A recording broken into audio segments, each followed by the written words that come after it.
Hello, good morning to those of you who are in Boston area. Good afternoon and evening, those of you who are tuning from other parts of the world. Welcome to Nano Explorations. My name is Vladimir Bulovic. I'm the director of MIT.nano, and tremendously honored to have this incredible set of students present to us their latest discovery.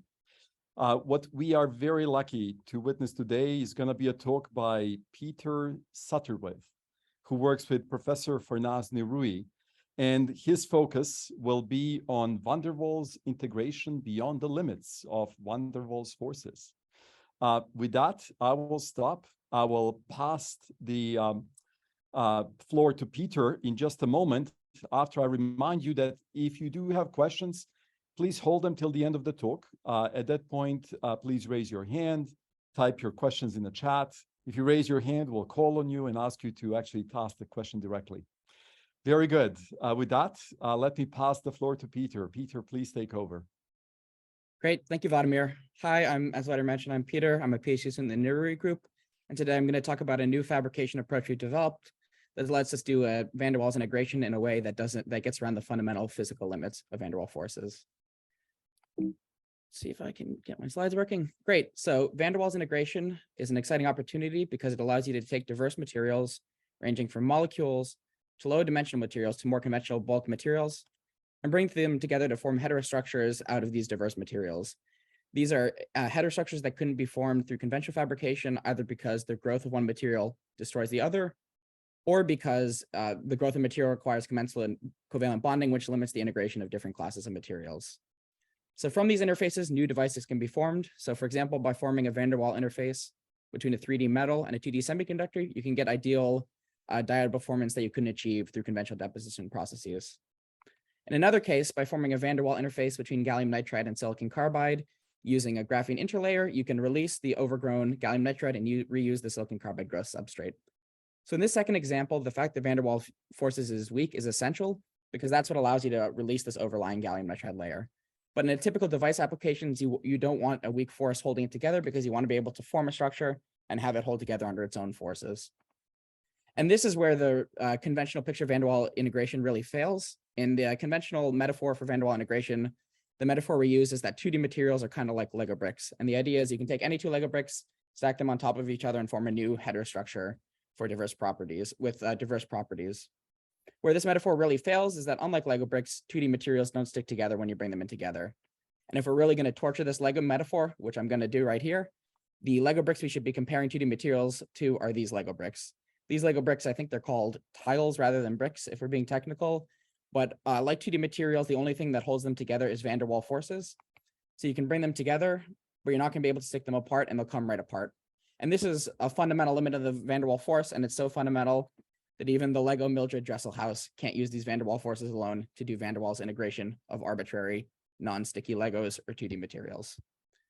So in my talk today, I'm first going to talk a little bit about the physics of why this limit is fundamental. Then I'm going to present on a new fabrication approach we've developed that gets around this fundamental limit.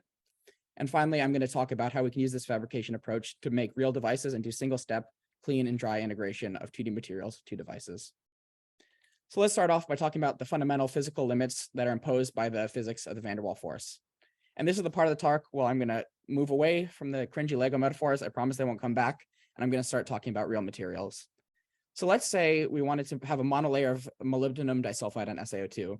This is kind of the building block of most 2D material devices leveraging this semiconductor material. Ideally, what we'd like to do is we'd like to take a bulk MOS2 crystal and a silicon dioxide chip, bring them together and peel them apart, revealing a single monolayer. But unfortunately, when we run this experiment, you don't see that happen. There's actually no transfer that occurs. So this large brown image is an optical micrograph, and you see nothing, and that's because there's no material that's transferred to the SiO2. And we confirm this through Raman mapping, which shows no Raman signature is evident under mapping or spectroscopy of the peaks we care about. And we can understand this ability to directly transfer from MOS2 to SiO2 from the Lifshitz theory of the van der Waals interaction, which accounts for many-body interactions through the dielectric response of a material. So for a semi-infinite media where we're modeling the media's continuous dielectrics, in the limit where two semi-infinite media are close, the van der Waals interaction is given by this approximate form. So it's proportional to 1 over the van der Waals gap squared. and also the geometric mean of two material dependent constants, which are called the Hammaker constants. And these are material dependent constants for the two material we're considering to be interacting. And if you think of a simple model you can do this analysis for a simple model of a band insulator.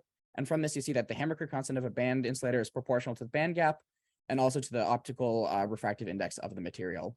And when you run the numbers from the properties for MOS2 and SaO2, you see that MOS2 has a Hammaker constant that's much greater than that of SaO2. So because the self-interactions between MOS2 layers is much stronger than the interactions between MOS2 and SaO2, we're never going to be able to directly exfoliate from a source MOS2 crystal to a silicon dioxide crystal. But insulators aren't the class of materials. You can also think about metals. And if you use the Druid model of a metal, you get that the Hammaker constant is simply proportional to the plasma frequency. And if you run the numbers for gold, you get that gold has about 1.5 times the Hammaker constant of MOS2. Thus, you expect if you get conformal contact between MOS2 and gold, you should be able to exfoliate directly to a gold substrate using van der Waals forces alone. And indeed, when you run this experiment, if you're using a clean, smooth gold, that's exactly what happens.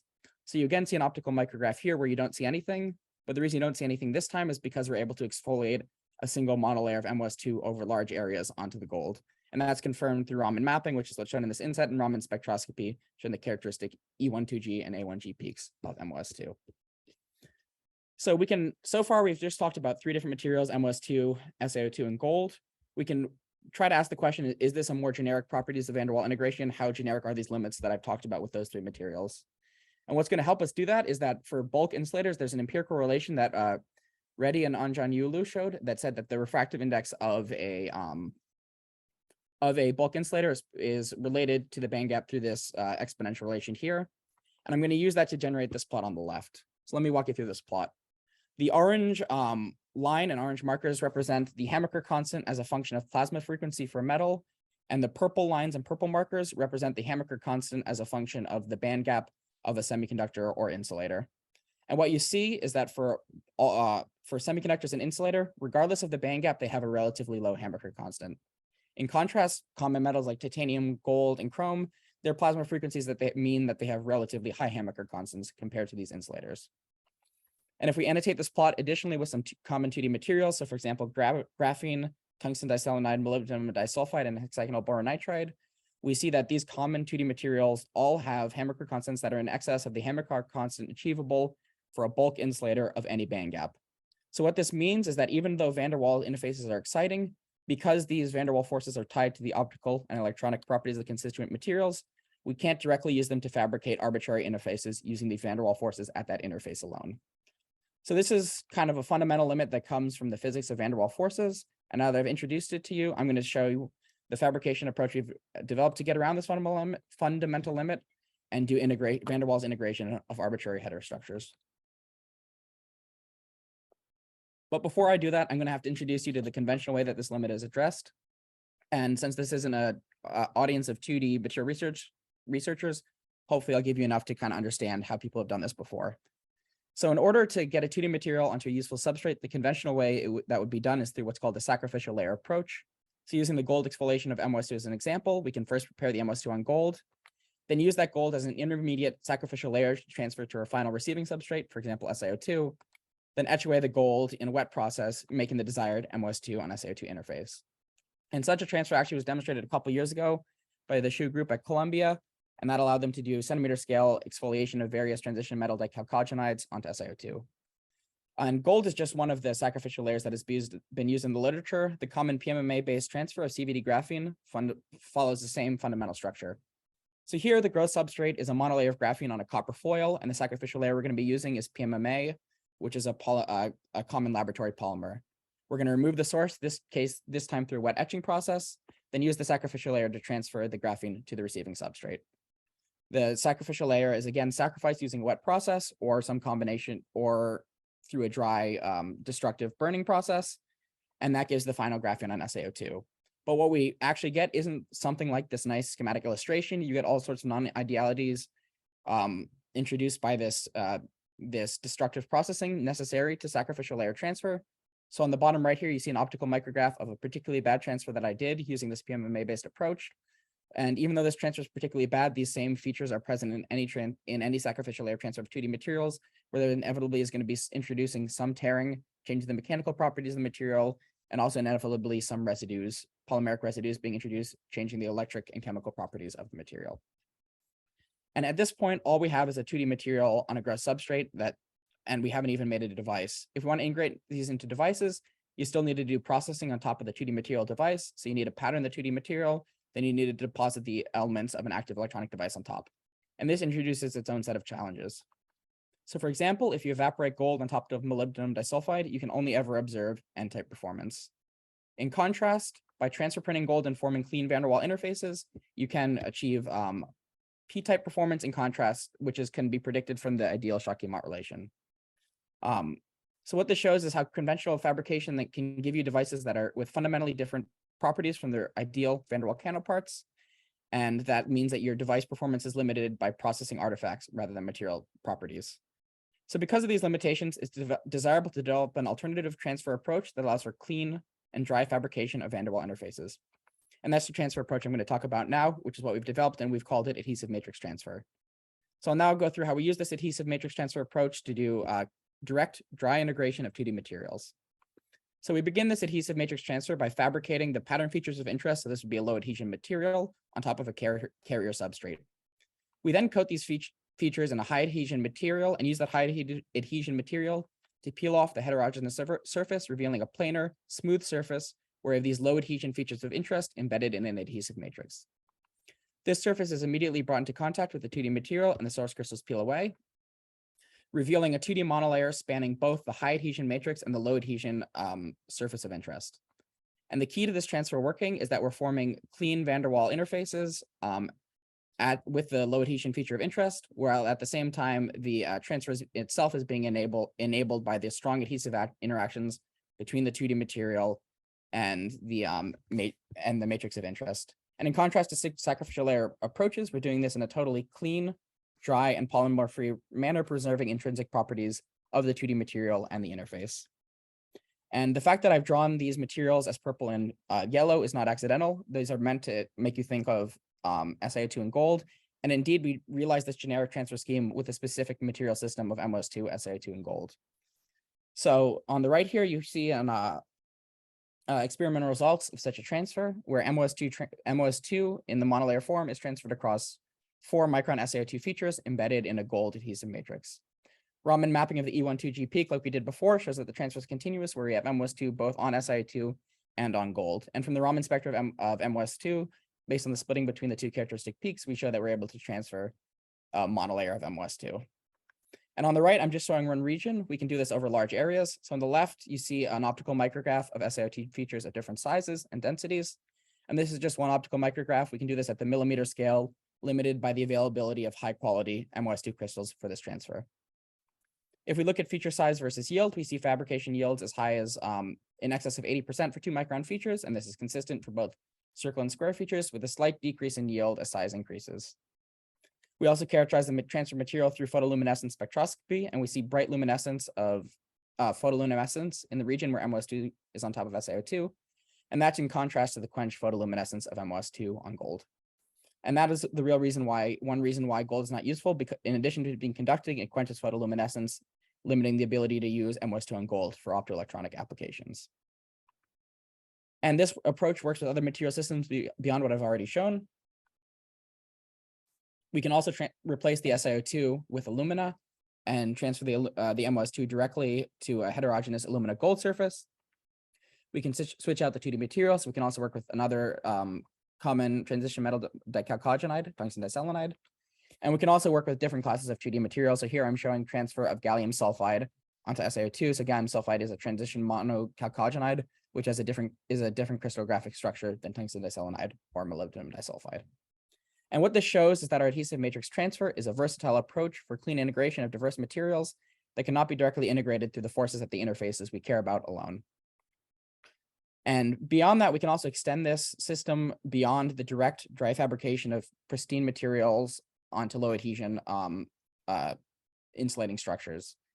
And we can think about using it to make more complicated device structures. So such a more general approach would extend what we've shown so far and begin by depositing the materials necessary for fabricating a device on a carrier substrate as before. And then we're going to coat them in an adhesive matrix, which we use to peel them, revealing an ultra clean, ultra smooth surface suitable for van der Waals integration. We're again going to bring the 2D material into contact that we're integrating.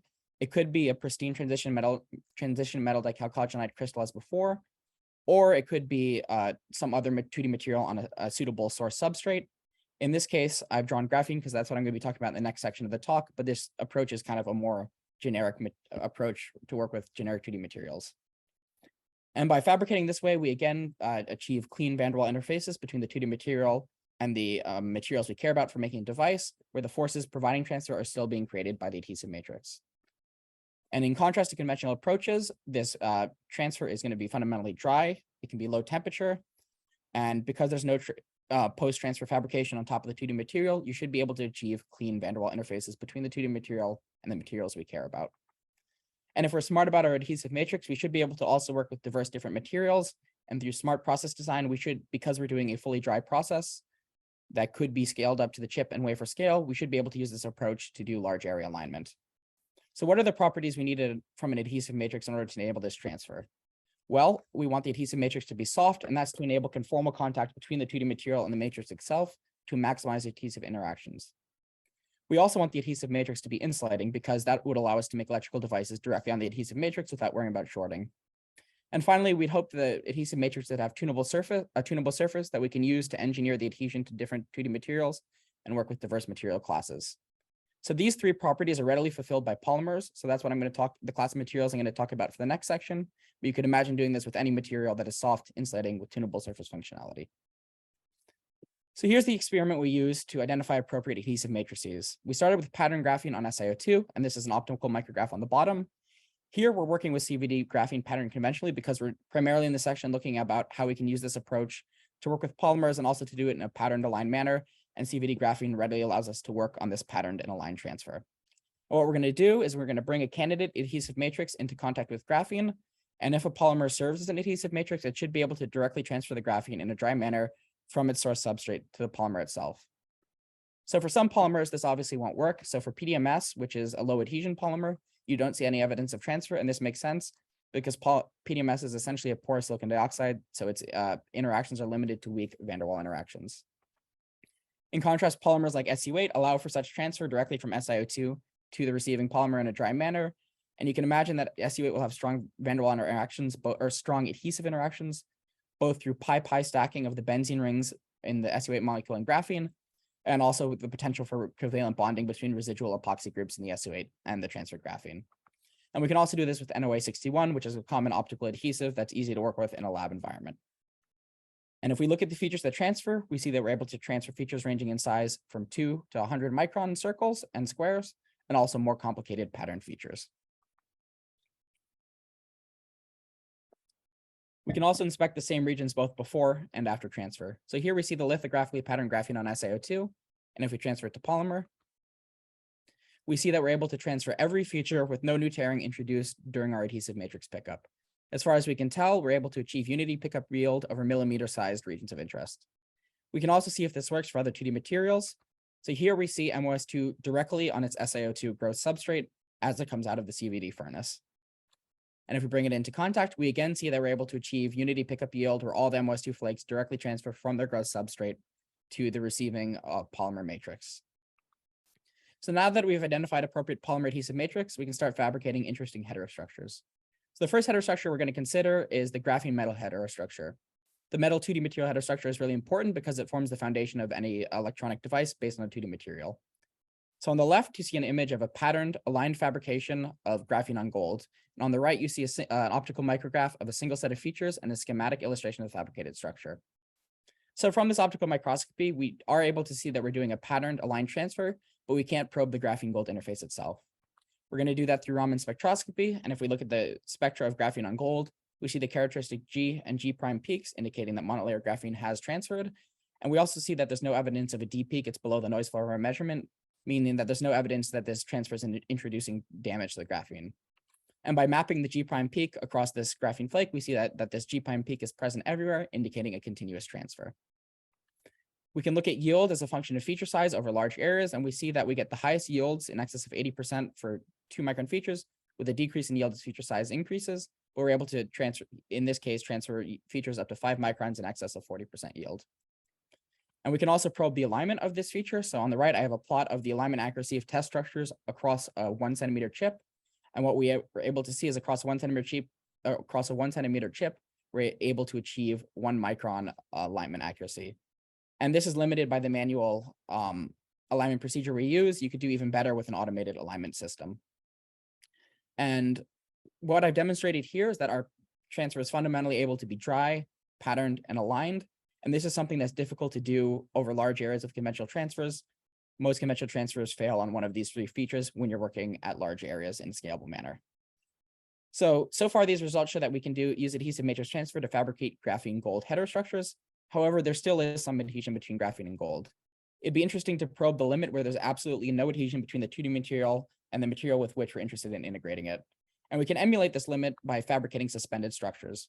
And beyond allowing us to study the limits of adhesive matrix transfer and there's no adhesion, it also allows us to fabricate suspended structures, which are useful in NEM applications leveraging 2D materials. So to fabricate the structure, we prepared an adhesive polymer that's perforated with holes that have the same dimensions as the gold features in the above image, and that's a schematic illustration below. In this case, we transferred graphene that's a double layer graphene because this is a more mechanically stable material than monolayer, and characterize the fabricated sample. So under Raman, we are again able to see that we're able to successfully suspend the graphene. And then this is confirmed by AFM analysis, where in these features I've shown you here, the 2, 3, and 4 micron membrane suspended. If we look at the yield over large areas, and we're going to do this using differential interference contrast microscopy, which allows us to directly visualize the suspended membranes, we can look at the yield of the suspended graphene, and it shows a similar trend to the gold graphene heterostructures, where we get the highest yield for the smallest features. So now that I've discussed how we can use adhesive matrix transfer to do van der Waals integration of arbitrary heterostructures, I'm now going to show how we use this approach to directly fabricate devices and open up new opportunities for studying and engineering devices based on van der Waals interfaces between dissimilar materials. And this is a schematic drawing of the basic device I'm going to be discussing. So this device is an MOS2 monolayer on top of a on top of the electrodes needed for a 2D material transistor structure, where it's integrated with a planar set of source and drain electrodes with a gate oxide planar with them and an underlying gate. And we're going to prepare the structure the same way we prepared the substrates in the previous section, where we prepare the electrodes on a carrier substrate, then peel them off, revealing a planarized clean surface. Except in this case, we have a more complicated structure than before, where we include a gate oxide, a gate metal, and a source and drain electrodes, all the elements prefabricated of a functional device. We're going to contact the 2D material and release the monolayer. And in this specific device architecture, I'm taking advantage of the convenient fact that gold can both serve as the adhesive and matrix, providing the high adhesive forces that allow for transfer across the low adhesion SiO2 channel, while at the same time being a metal that's suitable for the source and drain electrodes of the 2D material transistor. This is really convenient for this specific device architecture we're talking about. But as I showed in the previous section, you don't necessarily need these properties of your device materials, because you can use these polymeric adhesive matrices to enable fabrication of arbitrary materials. But for this section, I'm going to shamelessly take advantage of these convenient properties of gold. And on the left, I'm showing an optical micrograph of the fabricated device. So here we opted for a ring transistor structure, where the inner electrode is the drain electrode and the outer electrode is the source electrode. And the reason we use these ring transistors is because that allows you to give a well-defined channel region without having to pattern the 2D material to achieve that channel region. And on this specific micrograph I'm showing is 4 different transistors with varying channel length from 2 to 5 microns, and they all share a common source and have their individual drain pads in the middle. So if we step back for a second and take a look at the fundamental features of this integration approach, we see that this integration is dry, it's low temperature, it doesn't require any exposure to polymers or solvents, and there's no post-transfer fabrication on top of the 2D materials. So that means that in contrast to existing approaches, which all fail on at least one of these measures, our approach allows us to fundamentally probe the fundamental properties of the van der Waals interfaces limited by the materials themselves rather than just processing artifacts. So now let's look at those electrical properties of a characteristic device. So the properties I'm going to show you are the properties of this device, an optical micrograph of which I've shown in the bottom left. So if we look at the transfer characteristic, we see a high on-off ratio, where we're getting an on-off ratio in the excess of 10 to the 8th for this device. We're also seeing clean unipolar N-type behavior from this transistor architecture. And the output characteristic shows clean saturation for large drain source voltages, in addition to ohmic behavior revealed by the linear characteristic for small drain source voltage. And not only is our device pristine, but the contacts aren't sandwiched between the metal and an underlying substrate. This is important because 2D materials are exquisitely sensitive to their environment. So having an underlying substrate sandwiching the 2D materials and the contacts, as you would have in a typical integration approach, fundamentally changes the properties of the 2D material metal interface. So for example, if you fabricate an MOS2 transistor directly on SiO2, you see that you can only ever achieve N-type contact from this MOS2 transistor, even when you're cleanly transfer printing the contacts on top.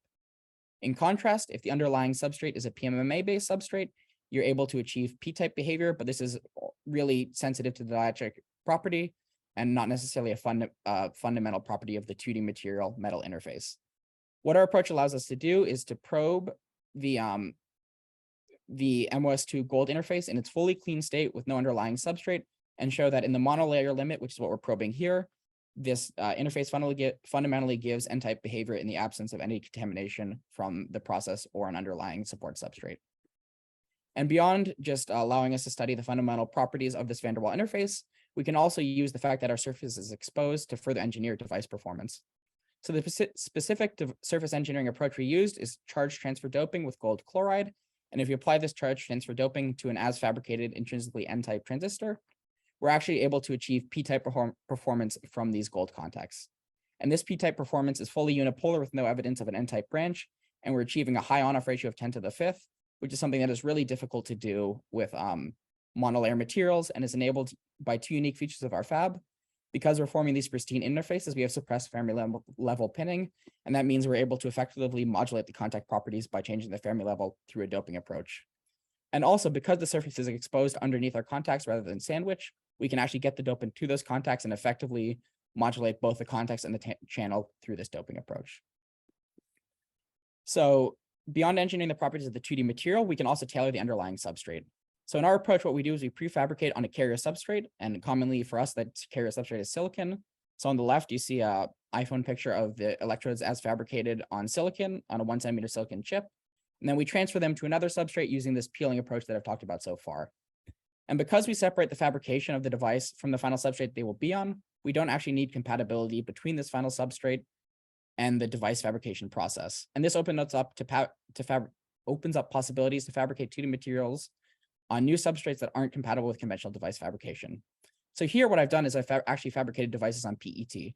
PET is transparent and flexible, and because of these nice optical and mechanical properties, it's highly useful for flexible electronics, but at the same time, it's not compatible with conventional lithography, and that's because it melts at relatively low temperatures, limiting deposition, and also dissolves in common solvents like acetone, limiting the ability to do photolithography. But because of our approach separates these steps from the final substrate, we're able to make flexible 2D materials on this useful PET substrate. And here I'm showing transfer characteristics of a flexible 2D transistor, both before and after flexing, showing that the prospects of our fabrication approach for fabricating flexible devices. So between these three different devices I've shown you, I've hopefully convinced you that our adhesive matrix integration approach is exciting because it allows us to fabricate pristine devices with clean interfaces, leveraging fundamental properties, then further engineer these properties of the 2D material to introduce new functionalities to 2D devices. I finally showed how our unique electrode preparation procedure allows us to make devices with alternative form factors with a specific case of a 2D flexible electronic device on a PET substrate. So with that, I'm going to summarize what I've talked about today. So I first talked about the fundamental limits of van der Waals forces and how we can't fabricate arbitrary heterostructures using van der Waals forces at the interface alone, because we can't decouple the properties of the interface, the optical and electronic properties, from the forces needed to fabricate that interface. I then discussed a new transfer approach we developed that allows for pristine integration of various 2D semiconductors with low adhesion oxides, and it also allows for dry, large area patterned and aligned transfer, something that's really difficult to do through conventional approaches. Finally, I showed how we can use this transfer approach to do van der Waals integration of 2D materials into devices in a single clean step, and how we can further engineer these devices by changing both the substrate and the properties of the 2D material itself. So with that, I'd like to thank everyone who helped with this work. Science is a team sport, and it wouldn't have been possible without all the collaborators I had, both in my group at MIT. So that's Spencer, Patricia, Melbourne, and our Professor Farnaz Nurui, and also our collaborators at BU, Hongze, Rick, Kriso, and Professor Shi Ling, and other collaborators at MIT, Ang Yu and Professor Jing Kong. I'd also like to acknowledge our funding through the NSF and finally the MIT.nano staff who really made this work possible. I couldn't list all of them, but in particular, helpful for this work were Jorg, Whitney, Dennis, Dave, and Kurt. So with that, I'll put my slide back up and take any questions. Peter, thank you so much for a fantastic talk. You're truly a wizard in engineering those nanoscale objects into stacks as needed. Yeah. Audience, if you would like to ask a question, there is a Q&A feature. You can click on it, type your question. I will read it. Similarly, you can do it through chat as you wish. We'll start with the Q&A questions. We'll start by asking a question. Is there a limitation to the target substrates onto which you transfer using these high and low adhesion materials? Yeah, so I guess let me pull up the fab flow. I think it'll be helpful with answering this question. So the fab flows are here. So basically we start with a carrier substrate that we're peeling off of them, and that's mainly to make this planarized surface, and then we're transferring a 2D material. I guess the target substrate, I'm not sure what's meant by target substrate, but I guess the target substrate being the 2D material, what you would want is you need to have conformal contact between the 2D material and the adhesive matrix. So a big challenge is that one of them has to be relatively soft, because if they're both two rigid surfaces, you can't push them together and have them stick together. So with MOS2, because it's relatively soft, you can transfer to a rigid gold. But in this other case I talked about where, let's see, where we're doing this transfer with polymer, and this other transfer I talked about where we're doing this transfer with a polymeric adhesive matrix. So if we're transferring graphene off of a rigid silicon dioxide substrate, the softness has to come from the polymer adhesive matrix itself. You can't transfer to another rigid substrate just because achieving conformal contact becomes really difficult, and that's important for doing this over large areas. Excellent. Next question is, one of the audience members wonders if they maybe have missed this, but how do you exfoliate the prefabricated device from silicon wafer? Yeah, so the trick here is that there has to be a low adhesion. There has to be a low adhesion between the electrodes and the silicon wafer itself. Gold is relatively easy to exfoliate because it has a low adhesion naturally. So if you don't deposit gold with an adhesion layer, you can peel it readily off. And this is a standard process known as template stripping. We had to develop some fab tricks for peeling off the other materials, and basically we use some intermediate layers to tune the adhesion of the other materials to the underlying silicon to allow us to get this planar surface. And this work, it's under review now and will be posted on archive. So when it's on archive, you can see kind of more of the details there. All right. The next question is also very detailed, which is how do you deposit your silicon dioxide and your aluminum oxide? Yeah, so in this project, for this structure here, the silicon dioxide was evaporated using electron beam evaporation. And that's just limited by what we had available. And that's what I got it working with first. You can imagine using it through other deposition approaches. And then the aluminum oxide is also ALD'd on top. All right. There's a lot of praises for your talk. The next question is about the following. It says, is the HM function of the graphite layer different from the of boron nitride? And if so, how are we usually able to exfoliate graphene using hexagonal boron nitride? Yeah, so typically when you're exfoliating graphene using hexagonal boron nitride, you're not splitting apart two graphene layers. You're exfoliating it off of a silicon dioxide substrate. So there you're limited by the adhesion between the graphene and the silicon dioxide. And the key there is that the silicon dioxide is less adhesive than the hexagonal boron nitride. As far as I know, you can't directly exfoliate two different graphene layers using hexagonal boron nitride. But that's kind of the model I also showed was a really basic 2-parameter model, and it captures most of the physics. But you can also do a full rigorous analysis based on the experimentally determined dielectric constants, and it could give a slightly different result. And if I remember correctly, they're relatively similar. They're relatively similar adhesions between those two. Great. Next question is about the contact between your source and drain and your molybdenum disulfide. what sort of non-idealities exist at this contact? Dangling bonds or anything like that? Yeah, so I'm not sure about dangling bonds because I guess with gold, it's not like a material with it's a metallic bonding, so there aren't specific dangling bonds. And MOS2 in the ideal monolayer case, you would expect that it doesn't have dangling bonds.